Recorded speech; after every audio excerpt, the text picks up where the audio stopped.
Welcome to Social Media and Sports Marketing. My name is Kristen Zimmerman, and I'm going to be your course director this month. It's going to be a fun and exciting month because everything that you do will be applied on live platforms. And so you'll be creating a portfolio piece that you can take with you and put into your digital portfolio to assist you in getting work after this program. This week, we are going to be talking about social media tools and the history of social media marketing.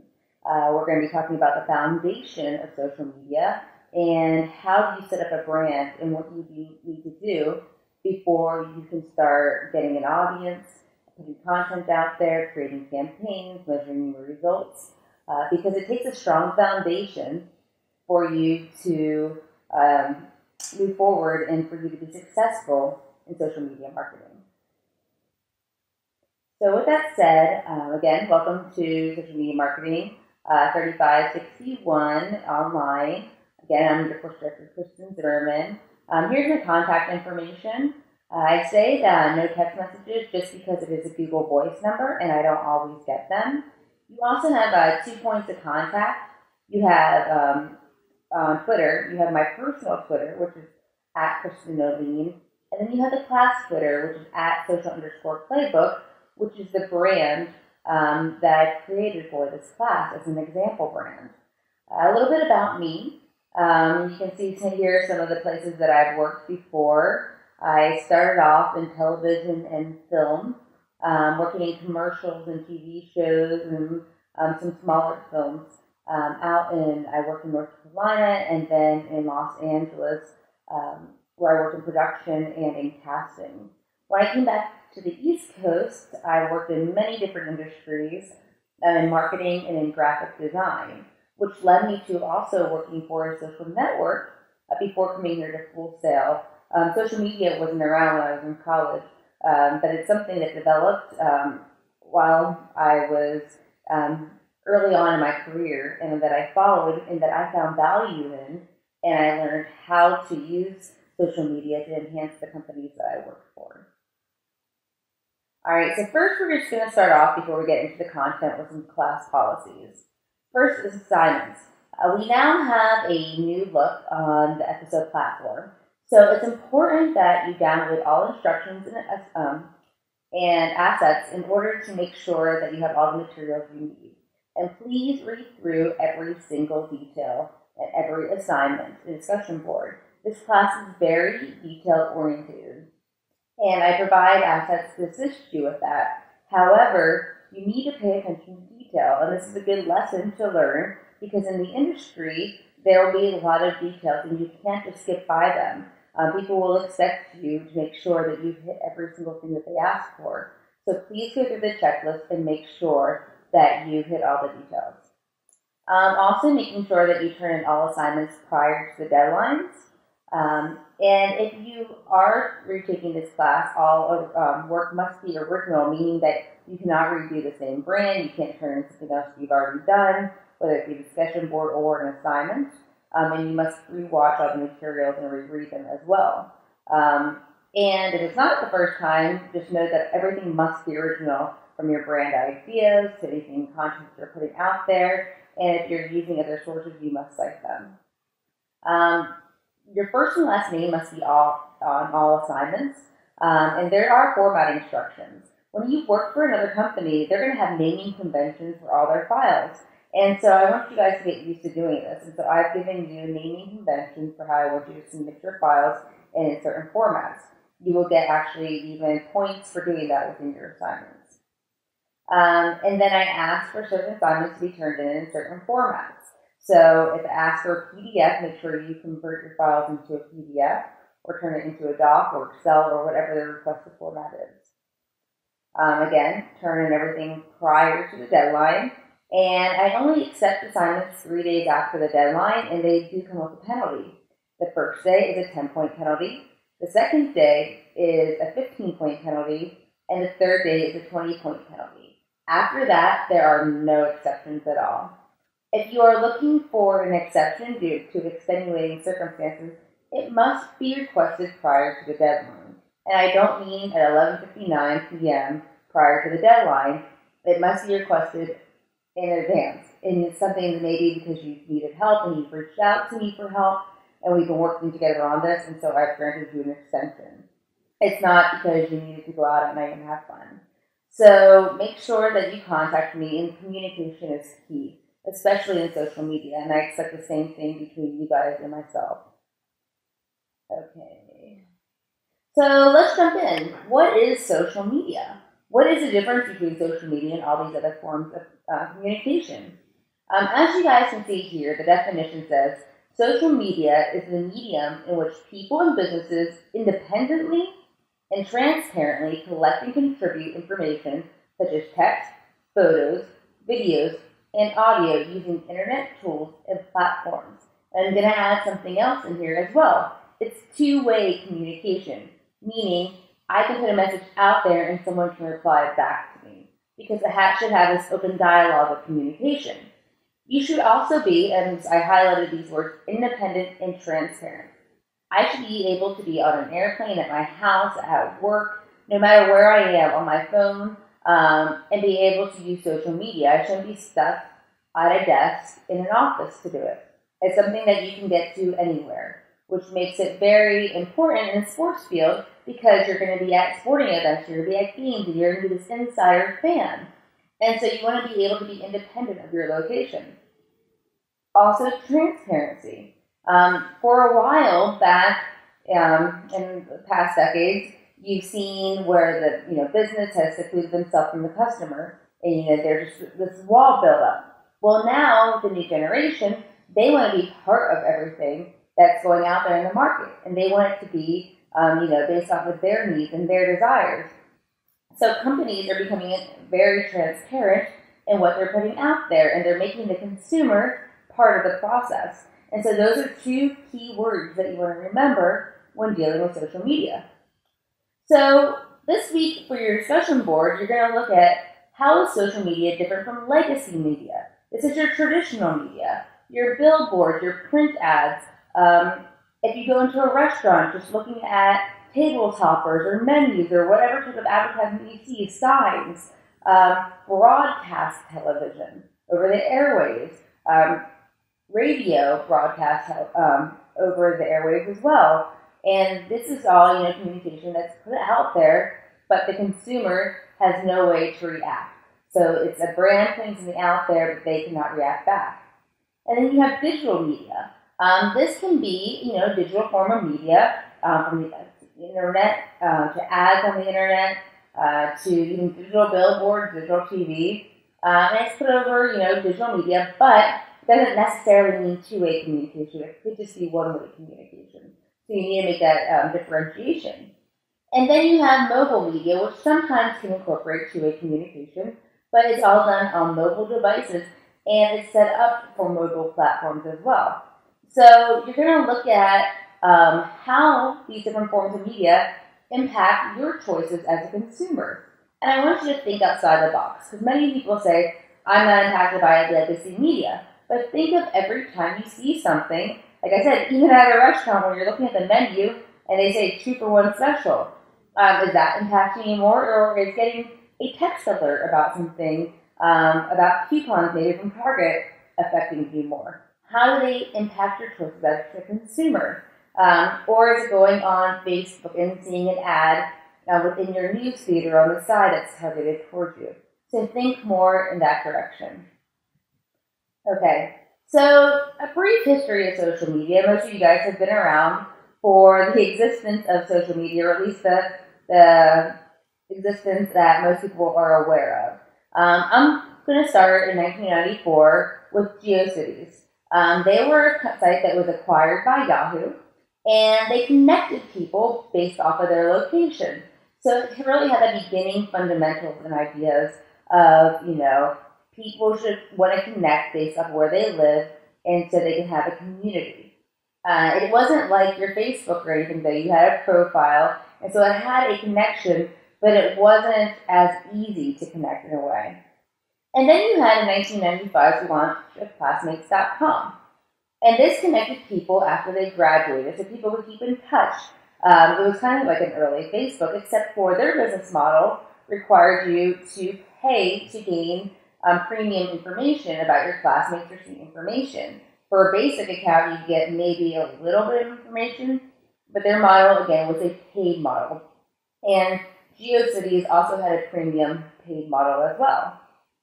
Then in 1995, AOL came out, and they had these free discs that you could use, and you connected through your telephone, and it was a dial-up service, basically. They connected people, again, on like-minded interests and channels based off of things that they were interested in. You had these big chat rooms that people talked in open dialogue.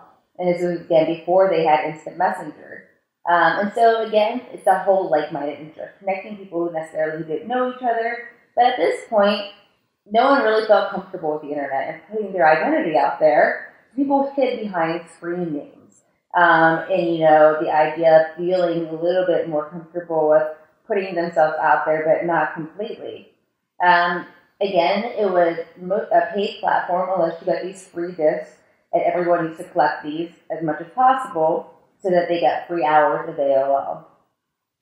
Then we skip ahead all the way to 2002, and Friendster comes out. Friendster was one of the first websites that is social media like we see today. 6 Degrees was a predecessor to Friendster, but Friendster really got the ball rolling. And it was basically just like MySpace, except for the fact that you had to be invited into the circle. So they kind of made it exclusive. And again, the whole setup of MySpace is very basic, very simple in the beginning. You could have a couple profile photos, connect with people through messages, see who was online. And MySpace in 2003, started really as a joke, they had all these my domains. And they decided that they were going to kind of make light of Friendster, and they coded this website within 10 days. It had back-ended open source code on the site because it wasn't developed well, thinking that it was going to be this huge hit. I happened to be on the site as like one of the first 100,000 people, and when I was, you literally could log in every single day and know every single person that was in your area. I remember there was like 100 people in Florida, 10 people I remember looking in North Carolina, and the majority when I lived in California, they were all located there. And they used to have these MySpace meetups, and everyone was trying to come, and it was a very basic design, kind of like Facebook. And then people realized that they had that you could get into the source code, and you could implement different looks to your page.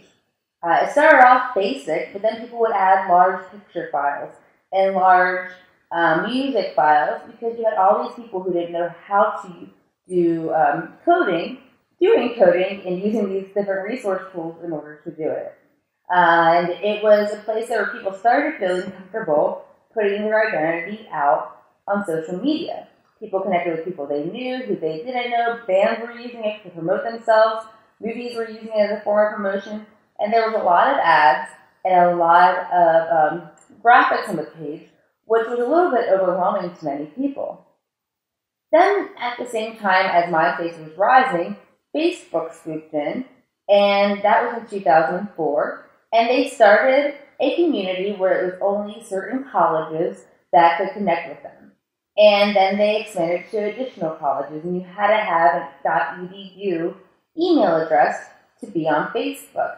I believe it was around 2007, though, that they opened it to everyone, and this is when you started seeing Facebook come in and really compete with the MySpace generation. However, Facebook was so simple and so clean that every generation started feeling comfortable with it, and people started connecting with people they knew instead of the classmates.com. And instead of MySpace, where it was people connecting with new people that necessarily they didn't know, Facebook was more for people that you didn't know. And as you know, it's a leading social network today with over, I believe, 1 billion users. And then in 2006, we also had Twitter coming under the radar. And it wasn't until 2009 that it really sparked, and people started understanding how they could use it for business. I look at it as a platform for people you want to know, people you want to communicate with, because it really allows the general public or fans to communicate with these celebrities and these different stars. And it's, again, it's a really good business tool for people putting out specials and deals and being able to communicate and put media and press out there instantaneously and reach a large amount of people. And you can follow an account without, having to be friend requested or being able to do it. And then today, you have a new startup every single day, different social networks, some of them making it, some of them not. But you're always going to have new competition. And this is where you're going to see every single platform that's been successful creating new updates, listening to their general public, and listening to their fans in order to give them what they want. The companies that continue to progress are the ones that are still around. The ones that didn't, have disappeared over time. Or the ones that really didn't listen to their public and they've done other things. All right. So now that we went over a little bit about the history of social media, I want to look at what is a brand. And what do you think of as a brand? A lot of people think that a brand is just a logo. But that's not true. It's part of who a brand is. A brand is your whole identity, the tone that you put out, your image, the way that people feel when they think about your brand. It's the general public who come up with who your brand really is and what they become. Because even if you try to make your brand one thing, but people see you another way, it's their perception based on all the elements that you put out there. So you need to really think about who is your brand. What is the perception you want out there? What is the look? Who are you trying to reach in order to get that message to people? In one of the videos that you guys will look at, it's going to have this quote. It's going to say, when people use your brand as a verb, that is remarkable. And it is so true. Because no matter what web search you're doing, if people usually say Google it. No matter if they're on Bing or looking through Yahoo, it's something that's a household term. Or photoshopping that picture, when they could be using any platform to edit a photo, or even Kleenex they use for tissues. One that surprised me was actually Popsicle. That was a brand name, and now everyone uses that for that term. And so that's what a lot of brands want to be. They want to be household names that people use and continuously use, so it's always on your mind, and you're always kind of getting that free advertising. So you want to think about, who is your brand? What feelings do you want to evoke? What emotions do you want to evoke? What do you want people to think of when they think of your brand?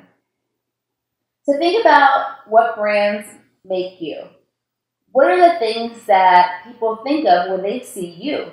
What foods might you eat? What clothing are you always in? What activities do you associate yourself with? Are you an artist? Are you very sporty? Do you like movies? Are you into sci-fi? What are your activities? Are you associated with certain music, movies, products? Where do you shop? Are you part of the Walmart tribe or Target tribe? Are you a Dunkin' Donuts drinker or a Starbucks drinker? All these different things and all these different tribes that people tend to associate them with are public personas, the way that people perceive you based off of the brands that make you up. Think about every single day how many brands that you use, and everything from the time that you get up in the morning to the time that you get to your first destination. What are the different choices that you have made, and how do they affect you?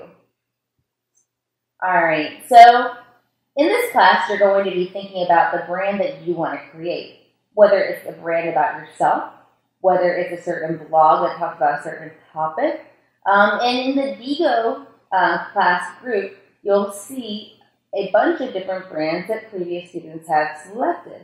And maybe it'll give you an idea of some things that you might be able to do. And one of the first steps after you create a brand is you're going to create a blog as the main hub for your content about your brand. And so a blog is basically it's a journal. It's a way that people express their opinions. Think about it as, the commentary in the newspaper, the opinion section in the newspaper, what used to be out there. It's a form of expression and it's usually based off of an opinion.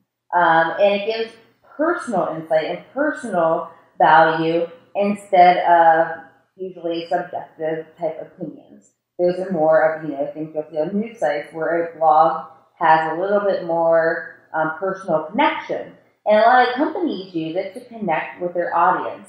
So where their website might say, just the technical facts, the blog brings a persona to the brand and helps people connect with their consumers. So there's a few things that you want to do to make sure that your blog is effective. And that's why I asked, how do you optimize a blog? How do you set the foundation up correctly so that your audience can get the most out of the information? Here's a few different things that you'll see in the different types of blogs. You'll see, making sure you have a certain headline or a header, and you talk about this in web design where you guys set up your headers for your brand. You're going to have follow buttons that you'll see right here. You're going to want to have interesting headlines that use keywords, specifically generic keywords for your brand. Generic keywords are terms that people might Google to find you or your competitors. And you'll also want to include these words within your posts. You'll want to make sure that your posts are also 250 words or more. I usually say keep it between 250 and 750 unless your post requires more information, because maybe you're giving it a how-to.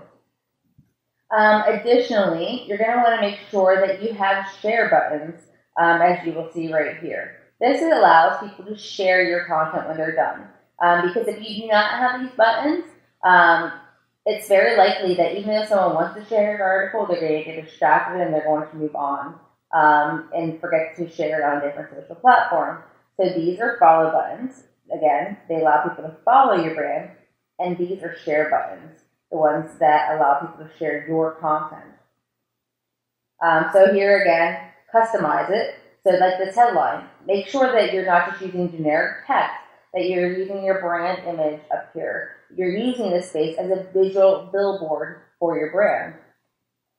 Again, share and follow buttons. Oh, putting images in your post. More people are receptive to posts that have images in it. So you want to include that. And there's alt text behind every image, which is also important for, it's called SEO optimization, search engine optimization. Because again, search engine crawlers are looking for keywords. You should also know what to post. What is your audience interested in? If you're writing on baseball and your blog is about baseball, just because you like football does not mean that you should include an article on football. That would be for somewhere else. This would confuse your audience extremely if you don't somehow relate it back to baseball. So making sure that you're posting content that is exciting, that is current, that people are talking about. Let's see, I talked about content, the title, which is in your body. Also include links. You want to link out to other sources and also link out to your own content.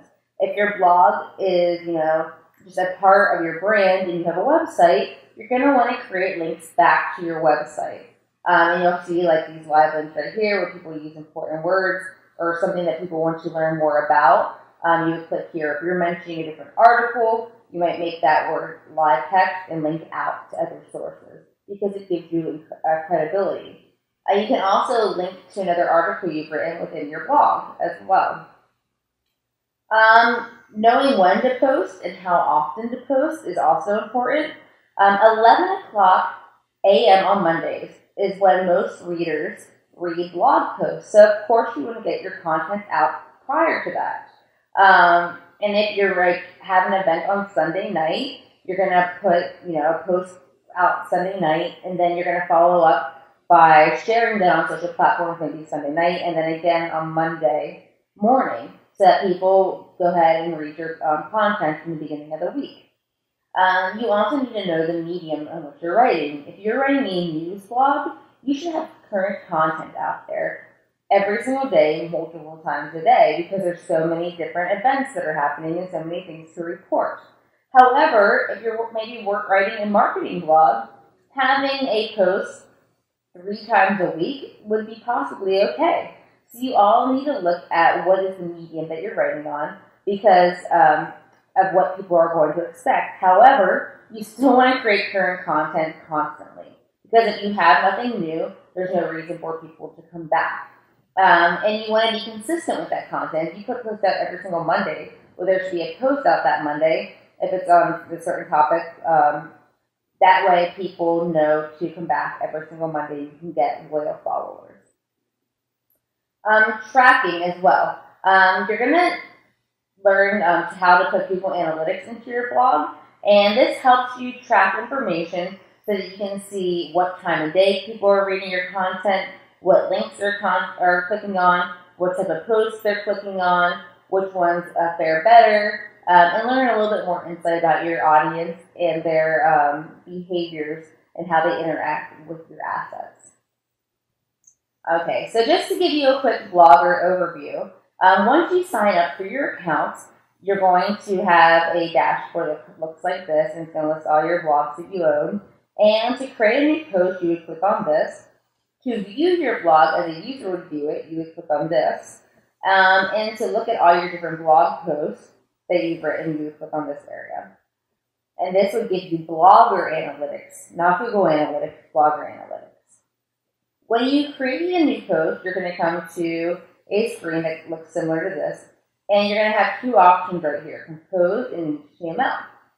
Compose is going to be like your regular editor. HTML is going to give you the back end of source code. So if you want to embed a video, or if you're embedding code, you click here, paste the code, and then come back to Compose.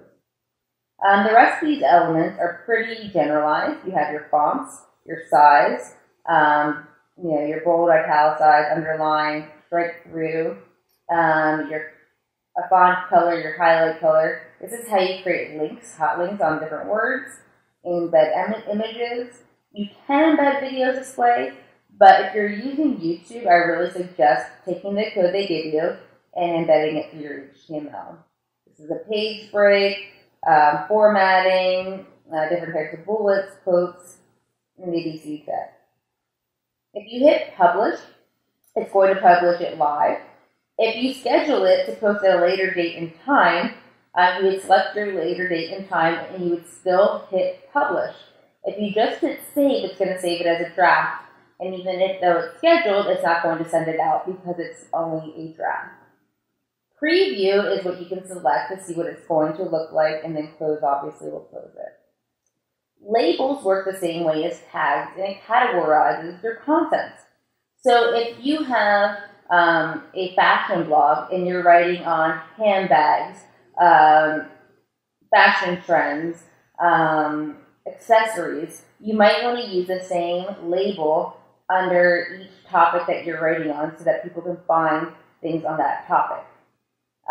Schedule is what I had just talked about before. Make sure that you guys set the correct time zone. This is one big thing. You're going to have to look in your settings to make sure that you have the correct time zone that you live in.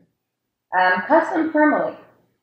Say you have a longer title and you want it to be shorter. Before you hit save or publish, you can come down here and hit custom permalink and write what you want it to be in a shorter version. This way, again, it makes your URL a lot shorter. Location is one that you might not use often, but if you're writing a travel blog, this is where it could be really important. Or if you're writing about certain sports locations that you're traveling to, you might want to hit this one as well. Under the options section, you have reader comments. You're going to want to allow them because you want to get customer feedback, or you want to get feedback from different people. Compose mode, show HTML literally, so however you put it in there, in tags. All right. The next one, it just kind of shows you, this is what compose mode looks like, and this is what HTML mode looks like. So this is within your blog post and what it would look like. Now, say you want to update the code for your actual blog itself. When you come to this dashboard, when you create your blog, you would come under Templates. And under Template, you have Customize and Edit HTML. If you're editing the HTML for your blog, like when you add Google Analytics to your blog itself, you hit this button, Edit HTML. However, if you want to update the design, you're going to come in here to Customize Design. and it's going to give you a lot of options to go through. Right here, it shows you the different templates to pick. My suggestion is that you use the simple design templates because it gives you the most control to do what you want to do with your blog and to change elements and update them. One other thing I want to point out is this layout button. This is going to allow you to lay out your design, and even though there's also a layout field under Customize, this is where you would change your header under this layout field. And you would put image instead of text. And this way you can continue the look and feel of your blog and make sure everything's lined up before moving on to your other assets. All right, social networks. These are online communities, again, that help you connect with other online users using that two-way communication. So the whole big thing is that it's a community. This would not be Twitter. This would not be Pinterest. You're thinking more like your Facebook, your old MySpace, your Friendster, communities of people. A lot of times it's connecting people with people they already know, or it could be connecting people based off their like-minded interests. But again, it's a community. So some things that you want to think of when you're creating your Facebook fan page is that you want to be real and transparent. People aren't coming here just to look for information because they can do that on your website. Here they want to have somebody that they can connect with. And teams that just put information out, they're not going to have a lot of engagement with their fans, and they're not going to have a great connectivity. And so you want to make sure that you are engaging your fans on a constant basis. Even if it's off-season, you want to find ways to engage them. You also want to utilize your space given. Here you have a visual billboard, right? It's your cover photo. And just like you have the header on your blog, you want to make sure that you're using this space appropriately. If you have an event, you should be changing it to promote that event that is happening. If you have a game, the same type of thing. Changing it before the game, changing it right away after, and having your new graphics ready. You have your profile image. This should, really depict who your brand is. It shouldn't just be an image of yourself. It should be who the brand is because it's going to show anytime you comment or you make a post. And it should also be, the image should be changed to fit the space. So if you have a long logo, you need to have an updated logo that also fits the square space that for your profile images for every platform. And this should be also optimized for your cover images. You're going to want to use a precise description as well. You don't want to put too much information on your social platforms because your goal is to link them back to your blog or link them back to your website once you guys have websites. This space right here is customizable as well. There's a lot of different add-ons you can put here from Twitter buttons and everything else. Also going back to your About section, you want to include URLs to your other platforms. Every single platform you have should be able to connect you to your other platforms. I shouldn't be stuck and say, okay, I see your Facebook, but how do I find your website? How do I find your blog? How do I find your Twitter? It should be seamlessly connected, and all your URLs should work. And that's what I mean by cross-promoting your assets. Post frequency and time. Facebook is a lot more personal, so you don't want to overpost. 1 to 3 posts a day is plenty. And if you can avoid posting on weekends, don't. However, if you have a sporting event or something is happening, then of course give more updates and post on the weekends and put things out there. However, it's not as important on the weekends unless you have an event. People tend to be online the most between 1 and 4 p.m., so you might want to make sure that you're getting content out there, especially I think it's Wednesdays, around that time. Photo engagement is also huge. Posts with photos in them get 200% higher engagement rate, so make sure you include images in your post. And do not keep posting the same content. Change it up. Make it different. Otherwise, you're going to come across as a spammer. Additionally, once you get 30 followers, you will qualify for Facebook Insights, which is their analytics program. And it gives you awesome insight to your fans. It even tells you what time of day they're online the most, so you can make sure that you start posting at that time. All right, microblogging. This is an exchange of smaller and to-the-point information through updates. So it's a small version of blogging, getting your message out there in 148 characters or less, like Twitter. And you're doing this through status updates. I always like to think of it as the cheese, like when you see on the news or media, kind of giving the information out there, but in smaller bits. Or they give play-by-plays, which is called live tweeting, especially in the sports realm. There's an 80-20 rule that you should go by, however. 80% of your content should be, communicating with other people, talking about current events, talking about content, and really drawing connections with other people. And 20% then should be promoting your own brand or promoting your different articles. It's a give and take relationship, and you want your people to trust you. You want to get your content out there, and you need to have a complete profile for people to get to trust you. And most people say that at least you should have 30 posts before people start trusting people as their real brand. 10 plus tweets is completely normal daily, and you should spread them out. Because think about it, Twitter feed, there's people follow so many people that you're not going to see the same post or that you've seen like in the last hour. So if I just log in at 10 a.m., I'm probably not going to see posts from 7 a.m. unless I really scroll back and look through. So if you want to put content out there, it's okay to put it out there more often on Twitter. I think you can do up to 1,000 tweets daily, and I think that's their cutoff. So you really can utilize this platform to reach your customers, put promo deals, let them know what's going on, and give them a play-by-play of your live events, and really reach your audience.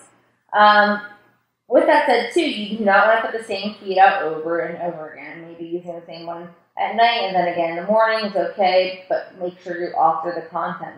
You can link to the same article multiple times, but use different content to do it. You also want to use the different Twitter symbols, using the @ sign to make sure that you are connecting with the person that you're trying to reach or you're trying to mention.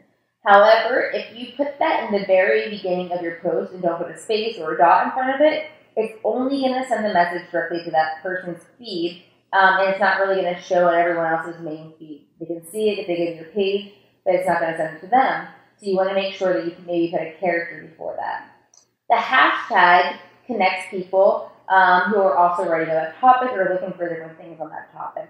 So it's very beneficial to use hashtags for certain events or to create your own hashtags for your own events so that people can connect with one another. And also because you only have 140 characters or less, you want to use link shorteners. Not only do they help you track how many people are clicking on your links and when, but it takes up less space on your page. You want to have a complete profile as well. Again, you want to have a profile image, just like you did on Facebook, that represents your brand and your identity, because anytime you post, that's what people are going to see. And using your cover image as a visual billboard and keeping your look consistent through all your platforms, and especially if you're doing a campaign. You also want to include a bio and making sure that you're also including the URL to your blog in there. And note that words that you use when you put a hashtag in front of them on your bio are going to be live text. That if you click on it, it's going to take you a list of people who are using that hashtag. So this is really great for brand-specific hashtags or hashtags that you want other people to use. One key thing with Twitter is that they say to avoid posting after 8 p.m.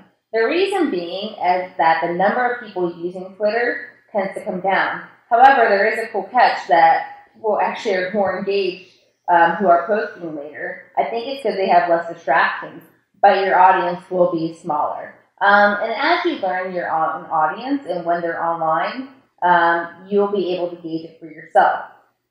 Twitter also includes their own analytics platform, Twitter Analytics, that you can use to gain insight into this information.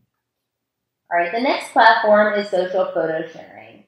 These are sites that allow you to express yourself by uploading and sharing photos with others. So you have Pinterest and you have Instagram. Instagram is used to more give people an inside look into an event that they typically would not get to see. Pinterest, on the other hand, is used to usually direct people to a website or give them information about recipes, or it's like a visual pinboard. And a lot of times sports organizations use it to connect people to their player bios or to specific events that they had, so people can see images and share them, or to have creative boards to get people connected. maybe tailgating boards, or they have merchandise boards, so that people can click on the merchandise and it actually takes you to the company store. And so you want to use these boards strategically and make sure that you always link back to your site with them. You want to include your website on them as well in a bio. And make sure that you use Pinterest Business. This will give you additional information on the Pinterest Insights, and they give you so much valuable information. You should also note that Pinterest skews more toward the female population. So if you're looking at how to arrange your boards, you might want to put things that interest women a little bit higher than interest men. All right, professional networking.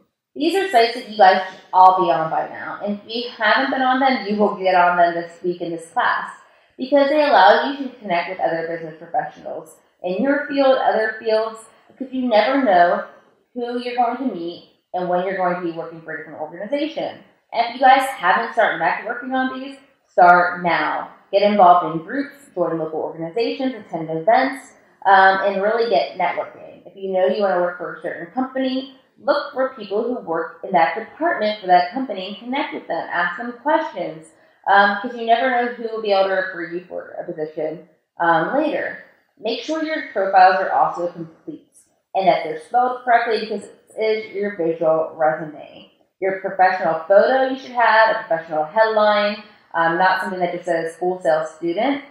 Show your career ambition in your headline. Have a great summary that works as your bio, written in the third person. Be professional in everything you do. Make sure everything's complete. Make sure that you have, a work experience. And this can even be your volunteer opportunities or things that you've done as internships. Add your skills, get recommendations, add your awards, any lynda.com tutorials, that you've done, put that down. You can put it as certifications. You can list all your courses that you've taken and the skill sets that you've learned. And you can then add your digital portfolio onto LinkedIn as well.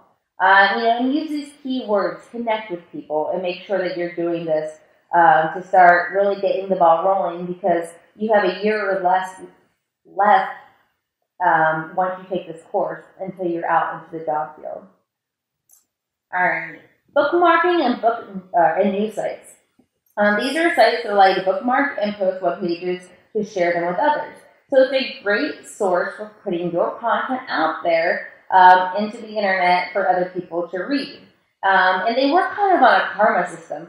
So the more you interact with these sites and the more you look at other people's content and you rate them, the higher your recommendations are rated. And so you should always be putting your own content out there, but also interacting with other people as well. And you want to make sure that you're putting complete posts and linking to not your blog, but your actual blog post. Because if you link to your blog, it's going to say invalid because it's not looking at the content. So you want to make sure you're putting the post itself. You also want to embed, the buttons, their share buttons into your blog and toolbars as well to encourage other people to stumble your posts.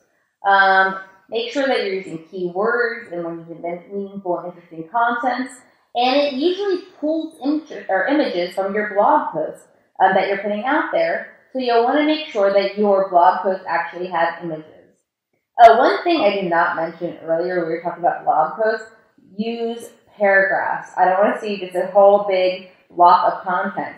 It makes people zone out. You want to use paragraphs and you want to break up your content so that it looks interesting and that everything is spelled correctly.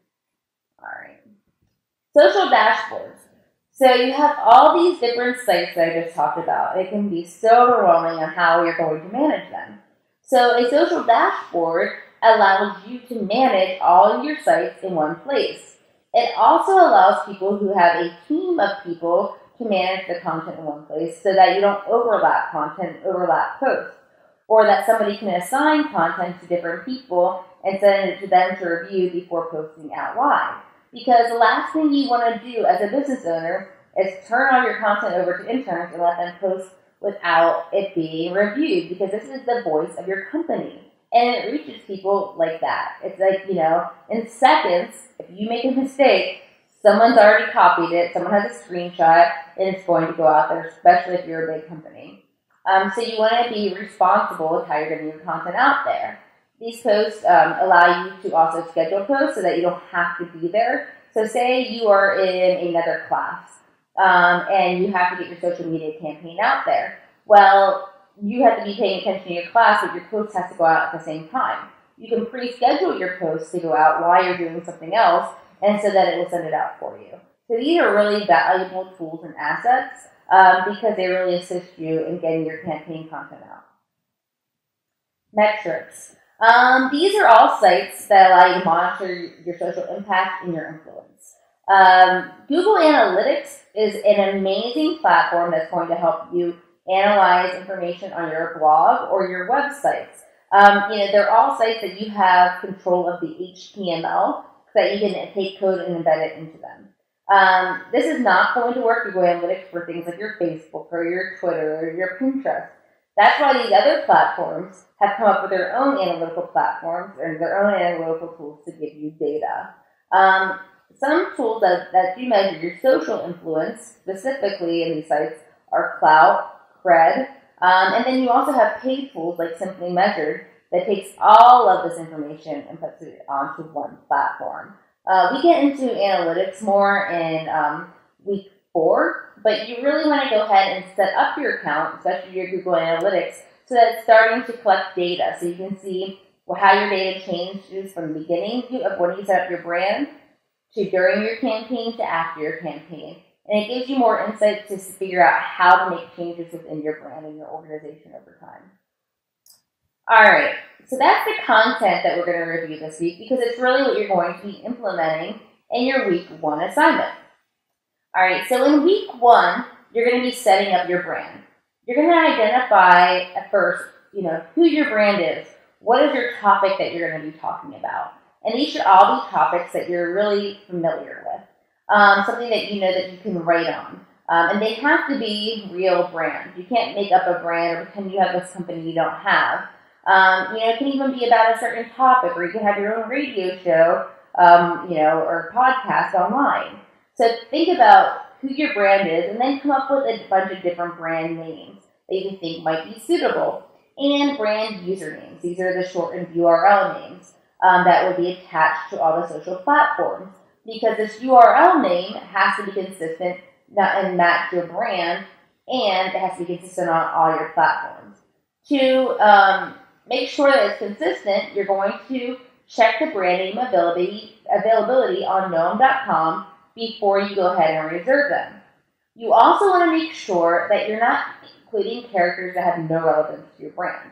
So you shouldn't just be adding numbers if it's not part of your brand name, because brand XYZ1 is available and brand XYZ is not available. Try different variations in order to get close to your brand name, but you should use it consistently on every single platform so that people aren't guessing what you are across the board. So that's extremely important. You'll see in the assignment that I have some notes on gnome.com, because if you have spaces or special characters, they don't always show as valid, so you might have to go to the platform itself to check and see if it's available. Once you know that that username is available on all your platforms, you're going to go ahead and reserve your platforms or your names on your social media platforms. The reason that you want to do this before you develop them all is you want to make sure that you secure them so that you can take your time then and that no one has taken them while you're building your social media pages. After that, you're going to develop your brand assets. You're going to come up with your cover images, your profile images, any other design elements, background images for your brand. And then you're going to go ahead and take all these elements and first set up your blog. Make sure that your blog looks exactly how you want and that it really represents your brand, because you're going to take this imagery and then carry it over to every single one of your other social media platforms. And that's going to be the next phase. You're going to set up your social media accounts and network based off a checklist that I provide for you in assignment 1. Last but not least, once you set everything up, you're going to create a blog post that's 250 words or greater with a great headline that uses generic keyword terms and uses imagery within it. This will allow your brand, your blog, to be picked up within, for SEO purposes and be put into search engines. So you want to make sure that you hit the minimum standards. All right, so your deliverables are going to be, first, your due date, check the FSS platform or course at a glance. Your name must be on all of your assignments. Make sure you complete the support document and save it as a PDF. I will only accept it as a PDF, and the support document has been provided for you. You're going to also go through and complete a branding document before you even work on your support document. It's going to help you build and figure out who your brand is, and you're going to save that as a PDF. Let's see, every item on the checklist must be complete on your live assets. If not, you will lose points. And you're going to have to do it anyway later because you're going to use these brands throughout the entire course. Let's see. Don't forget to add your links in Digo. Digo is going to be how you connect with the other people within your class, and you can also look at other previous examples of your work. And it also works as a great backup if I need to find your content. And this is the URL, so do not forget to do that. All right. Well, again, this is week 1. I hope you guys have a great week, and please feel free to contact me if you have any questions. Thanks so much, and have a wonderful day.